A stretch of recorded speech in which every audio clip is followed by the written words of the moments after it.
Praise the lord. ప్రభుకి మహిమ కలుగును గాక. బాగున్నారా? ప్రభు కృప మీకు తోడైండును గాక. ఈరోజు దేవుని వాక్యాన్ని చదువుకుందాం. యెషయా 61వ అధ్యాయం 7వ వచనాన్ని చదువుతున్నాను. మీ అవమానమునకు ప్రతిగా రెట్టింపు ఘనత నొందెదరు.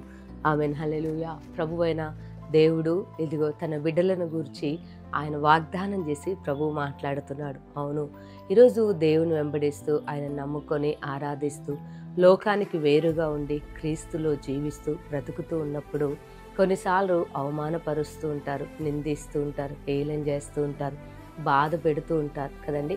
యోసేపు జీవితాన్ని మనం గమనిస్తే నీ కలలు నీ యొక్క నెరవేర్చబడద్దు అని యోసేపు యొక్క సహోదరులు అవమానపరిచి అమ్మివేశారు.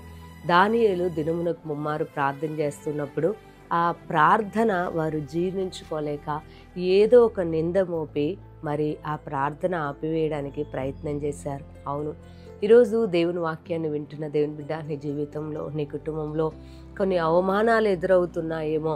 నీ పిల్లల జీవితం బాగా కావట్లేదని, నీ మూయబడ్డ గర్భం తెరవబడట్లేదు, ఇక నువ్వు ఆరోగ్యం పొందుకోలేవు, అప్పులతోనే ఉంటావు, నీకు మంచి స్థితి రాదు, ఉద్యోగం రాదు, నీ పరిస్థితులు ఏమాత్రం కూడా మార్చబడవు అని చేస్తున్నారేమో, అవమానపరుస్తూ హేళన చేస్తూ మిమ్మల్ని బాధ పెడుతూ ఉన్నారేమో. అయితే క్రీస్తు కొరకు కొన్నిసార్లు మీరు అవమానపరచబడుతున్నారా?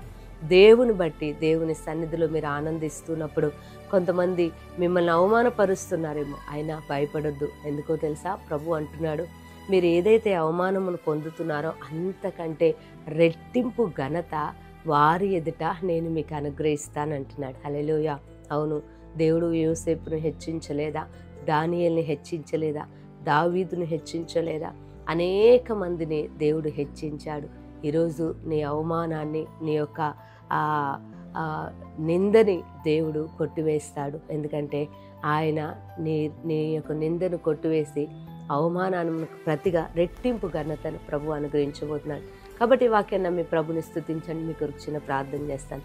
సర్వశక్తి గల దేవా, స్తోత్రం. ఎంతమంది బిడ్డలైతే వాగ్దానాన్ని విశ్వసిస్తూ మా దేవుడు జీవితంలో మేలు చేస్తాడు, అవమానమునకు ప్రతిగా రెట్టింపు ఘనతనిస్తాడని విశ్వసిస్తున్న బిడ్డల జీవితంలో అద్భుతము చేయమని యేసు నామములో ప్రార్థిస్తున్నాను తండ్రి. ఆమేన్. ప్రభు మిమ్మల్ని దీవించునుగాక.